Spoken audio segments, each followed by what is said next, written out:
বাঁকুড়া জেলার সোনামুখী ব্লকের মহেশপুর, রাউতরা, গোবিন্দবাটি সহ বেশ কয়েকটি গ্রামে বোরো ধানের চাষ করে কৃষকরা ডিভিসি সেচ চ্যানেলের ছাড়া জলে।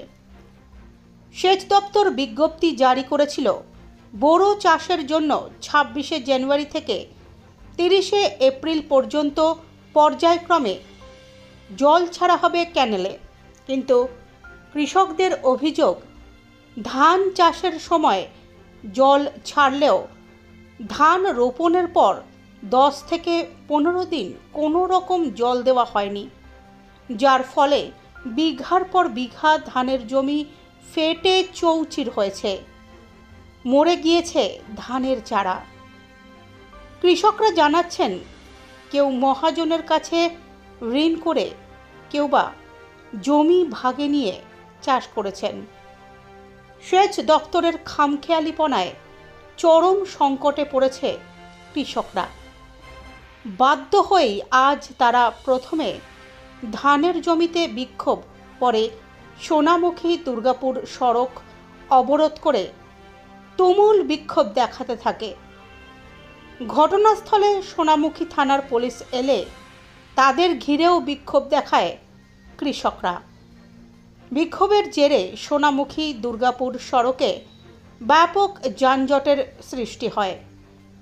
প্রশাসনের পক্ষ থেকে ডিভিসি কর্তৃপক্ষের সঙ্গে কথা বলা হবে বলে আশ্বাস দিলে ক্ষুব্ধ কৃষকরা রাস্তা অবরোধ তুলে নেন। আমাদের জলের অভাবে ধান মরে যাচ্ছে এবং জল যে ছাড়ার কোটা ছিল ছেড়েছে ঠিক কথায়, কিন্তু খুব পরিমাণে কম জল উঠে নেয়। আমাদের অনেক ধান আমরা লাগিয়ে দিয়েছি। যদি এটা আগে ভাগে বলতো ওভারসিয়ার যে না রাস্তার এইদিকে বা এত চেন অবধি ধান লাগান, তাহলে সেটা সমস্যাটা সমাধান করা যেত। কিন্তু এখন লাগিয়ে দিয়ে এখনো অনেক জমি কাদা করা পড়ে আছে এবং যেগুলো রুয়াইছি সেগুলো আমাদের মরে যাচ্ছে।